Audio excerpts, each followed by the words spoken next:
Hello mga Mars, welcome back to my channel, Chris Aquino. Update tayo sa kalagayan ni Chris Aquino. 2 days ago siya ay nag-post ng iilang photos kasama ang kanyang dalawang prinsipe sa kanyang buhay, ang kanyang dalawang anak na si Josh and Bim. Ang caption nito ay, quote and unquote, "It's been a very tough 8 weeks but somehow I survived. This video is about my 2 boys and why I'm fighting for them. My 18-year-old has for now decided to continue with his singing lessons with Coach Thor plus some superstar titos who have volunteered to teach him about stage presence and how to make audience rapport fun for all. From the time he was 11, he's been my companion every time I've had to be put to sleep for the numerous procedures I have undergone. A singing doctor, thank you, honey, for being the embodiment of what Mama had wished for.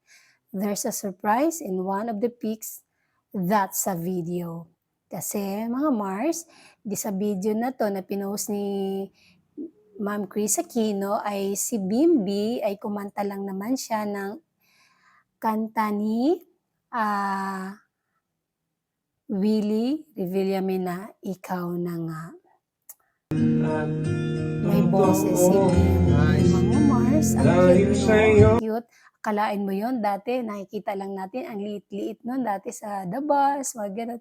Tapos ngayon, kumakanta niya. Tapos napakabait na bata, ano. Dahil yun nga, kaya lumalaban si Chris sa kanyang mga sakit dahil para sa kanyang dalawang anak. Kaya talagang lumalaban siya at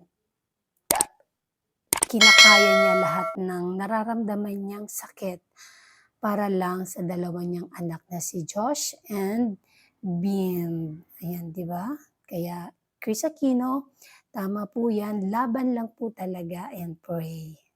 Yun lang naman po talaga ang magagawa. Kailangan natin mag-pray. Napakabait ni Bim, no? Talagang kinis niya ng kinis niya ang mama niya. Tapos dito naka-scrub suit siya na, ako, doctor. Singing doctor. Yun lang po. Yun po ang update ni Chris Aquino. And that's it mga Mars. Thank you for watching this video. Please like, comment, share, and subscribe for more scoops. Bye!